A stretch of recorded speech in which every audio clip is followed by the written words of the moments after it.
के मुसलमान भाई बहनों को भी ये समझना होगा कि कौन से राजनीतिक दल उन्हें भड़का करके उनका फायदा लेने के लिए उनको बर्बाद कर रहे हैं।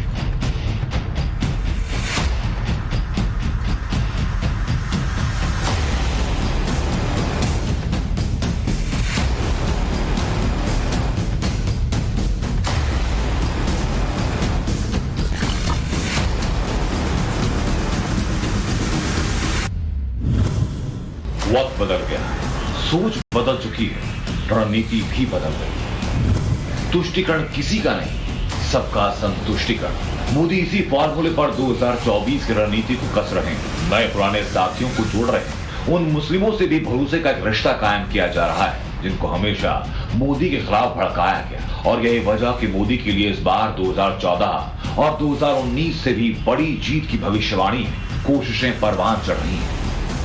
तीसरे टर्म में पहली 3 इकोनॉमी में गर्व के साथ हिंदुस्तान खड़ा होगा दोस्तों।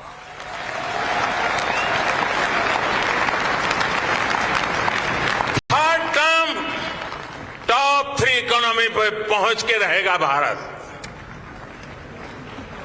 और ये मोदी की गारंटी है।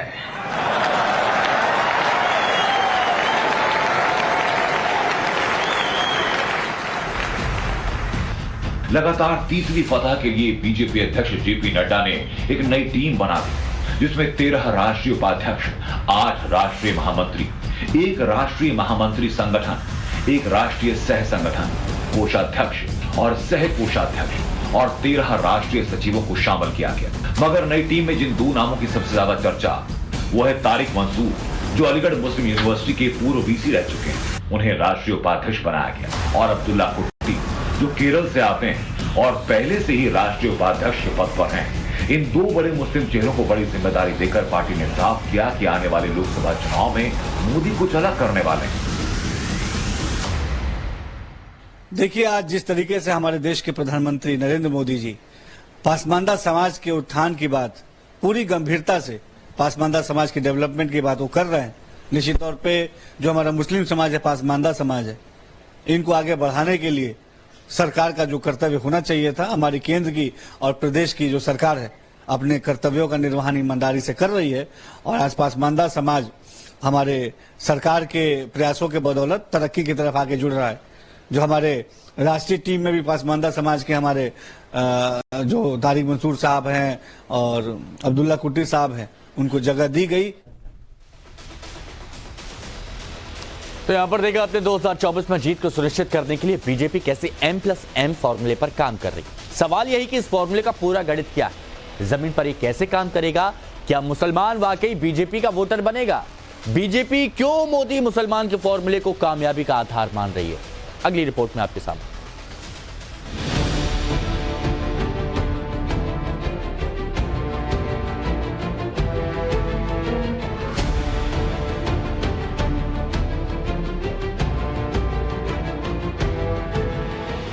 साल 2024 के लोकसभा चुनाव पिछले कुछ सालों के इतिहास में सबसे दिलचस्प होने वाले हैं।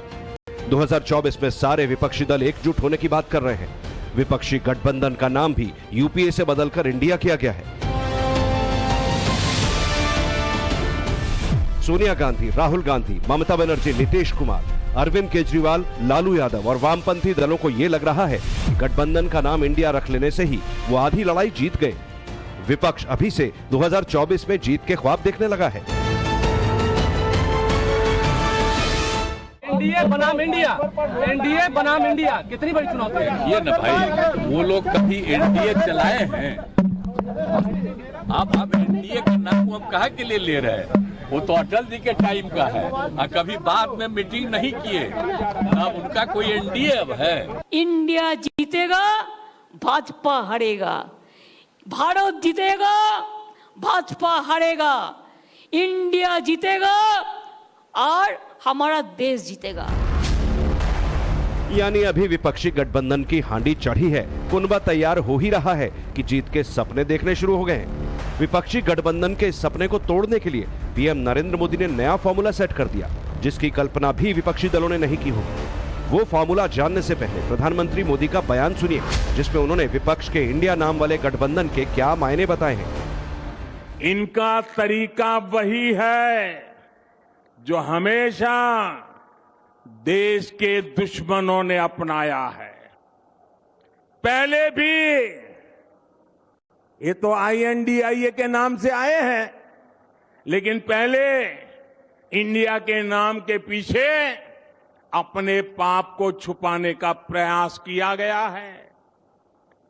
इंडिया नाम तो ईस्ट इंडिया कंपनी ने में भी था। ईस्ट इंडिया कंपनी में भी इंडिया था कि नहीं था? लेकिन इंडिया नाम अपनी भारत भक्ति दिखाने के लिए नहीं, बल्कि भारत को लूटने के इरादे से लगाया गया था। आपको याद होगा कि कांग्रेस के शासनकाल में सिमी यानी student Islamic movement of India बना था। नाम में इंडिया था, लेकिन मिशन इंडिया को आतंकी हमलों से बर्बाद करने का था। पीएम मोदी ने पहले विपक्ष के नए नाम वाले दांव की हवा निकाली और उसी के साथ उस फॉर्मूले को लागू करना शुरू कर दिया जो 2024 में बीजेपी को जीत दिलाएगा। अब ये फॉर्मूला क्या है? 2024 के लिए मोदी का फॉर्मूला M+M, मोदी प्लस मुसलमान।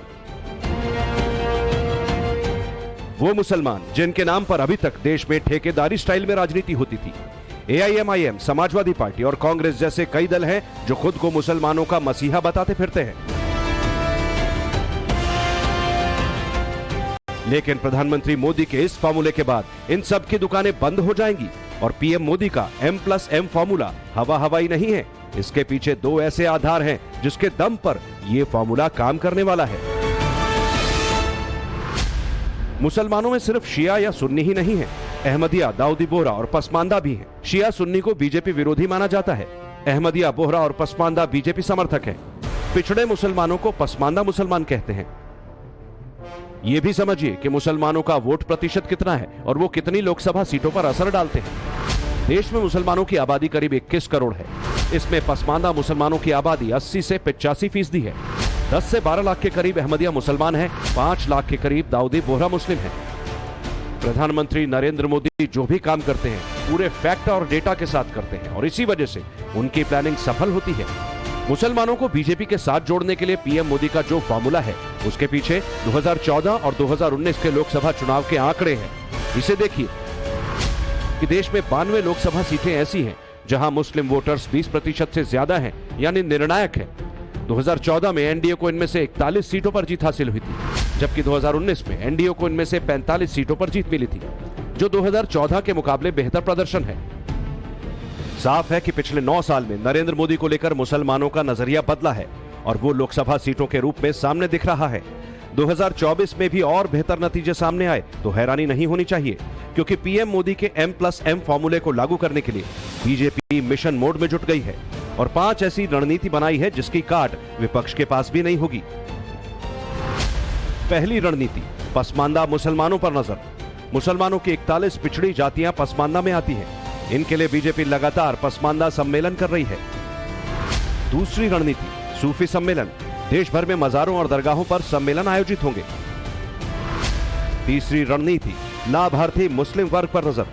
ये वो तबका है जिसे विकास से मतलब है, हिंदू मुसलमान के मुद्दे पर नहीं बहकता। चौथी रणनीति, मन की बात का उर्दू ट्रांसलेशन, जिससे पीएम मोदी की बात हर मुस्लिम तक पहुंचे। और पांचवी रणनीति, मुस्लिम स्नेह मिलन सम्मेलन। यूपी से इसकी शुरुआत होगी। एक देश एक डीएनए के नारे के साथ शुरुआत होगी।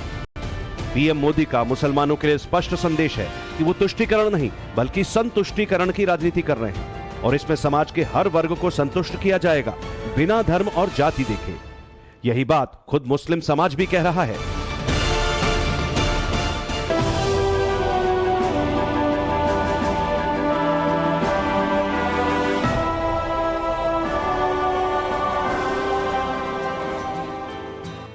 इस फॉर्मूले को सफल बनाने के लिए प्रधानमंत्री मोदी ने 2024 से पहले ही रामबाण निकाल लिया है और वो है यूसीसी। समान नागरिक संहिता के नाम से ही मुस्लिम राजनीति करने वाले तिलमिला जाते हैं, इसे मुसलमानों के खिलाफ बताने लगते हैं। लेकिन पीएम मोदी यूसीसी के जरिए मुस्लिम महिलाओं को बराबरी का हक दिलाने की बात करते हैं। जिस तरह ट्रिपल तलाक पर कानून बनाने से मुस्लिम महिलाओं को 3 तलाक की कुप्रथा से आजादी मिली थी, उसी तरह से समान नागरिक संहिता से मुस्लिम महिलाओं को कैसे फायदा होगा ये समझना चाहिए। यूसीसी का जो ड्राफ्ट तैयार हो रहा है उसमें क्या है? सभी धर्म की लड़कियों की शादी की उम्र 18 साल होगी। एक ही शादी का प्रस्ताव है, बहु विवाह पर रोक लगेगी। हर धर्म में शादी का हर हाल में रजिस्ट्रेशन जरूरी होगा। तलाक के लिए सभी धर्मों के लिए एक समान व्यवस्था होगी। तलाक में दोनों पक्षों के लिए समान प्रावधान और नियम होंगे। मुस्लिम महिलाओं के हलाला और इद्दत पर रोक लगेगी। गुजारा भत्ता और विवाहित महिलाओं के समान अधिकार होंगे। संपत्ति में लड़कियों को लड़कों के बराबर हिस्सा मिलेगा। इनमें कई अधिकार हैं जो मुस्लिम महिलाओं को आज तक नहीं मिले। संपत्ति में बराबरी का अधिकार नहीं है। तलाक की सूरत में गुजारे भत्ते का भी अधिकार नहीं। यूसीसी आने से मुस्लिम बेटियों को बाकी धर्म की बेटियों की तरह बराबरी के हक मिलेंगे। मैं तो यही कहूंगी कि ग्रेजुएशन में और पोस्ट ग्रेजुएशन करने में इतना टाइम लग ही जाता है हमें कि वो 23-24 हो ही जाती है उनकी एज। तो बस लड़कियों को यही है कि उनको पढ़ने का पूरा मौका दिया जाए। जब वो डिपेंडेंट हो जाए तब मतलब वो शादी के लिए अपना सोचे। और पेरेंट्स जो हैं उनके ऊपर ज़्यादा वो नहीं दे, जोर नहीं दे जब तक उनकी एजुकेशन कंप्लीट नहीं हो जाए। अच्छा कर रही है क्योंकि आजकल क्या हो रहा है कि लोग ना ज़्यादा पढ़ाई वगैरह पे जोर नहीं करते। मतलब पहले के पेरेंट्स ऐसे होते थे कि वो लोग जो है ज़्यादा नहीं करते, लेकिन अब जो है वो लोग भी अच्छे हैं तो वो लोग यही सोचते हैं कि हमारी जो बेटियां हैं वो आगे बढ़े ताकि आगे जाके वो डिपेंडेंट हो जाए, किसी के ऊपर डिपेंड ना करें। और ये केसेस होते हैं दहेज वगैरह के, तो ये भी ना हो। जब वो डिपेंडेंट होंगी तो उनको ज़्यादा वो नहीं होगा। केंद्र सरकार का फैसला क्या मानती है? अच्छा मानती हूँ, सही करा है उन्होंने। अब जब मुसलमानों को लेकर पीएम मोदी की प्लानिंग इतनी तगड़ी है जिससे मुसलमानों का विकास होगा, उनको बराबरी के अधिकार मिलेंगे, तो मुस्लिम राजनीति के ठेकेदारों को मिर्ची तो लगेगी ही। ओवैसी कह रहे हैं कि यूसीसी से देश के मुसलमानों का नुकसान होगा।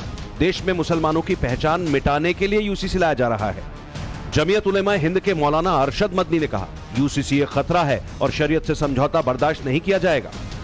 समाजवादी पार्टी के सांसद शफीकुर रहमान बर्क का कहना है कि यूसीसी से देश के हालात और खराब हो जाएंगे। ये खुद को मुस्लिम वोट बैंक और मुस्लिम राजनीति के ठेकेदार बताते हैं, लेकिन इनको मुस्लिम महिलाओं को बराबरी का अधिकार मिले ये पसंद नहीं है। ओवैसी हो, मदनी या फिर बर्क, इन सभी की तमाम कोशिशों के बाद भी मुसलमानों की राय बदलनी शुरू हो गई है। मुस्लिमों को शायद इस बात का अंदाजा हो रहा है कि जिस तरह से मोदी और बीजेपी के नाम पर भड़काया जाता है वैसा कुछ है नहीं। मुसलमानों के इस बदलाव के पीछे दुनिया के मुस्लिम देशों में मोदी का बोलबाला भी है।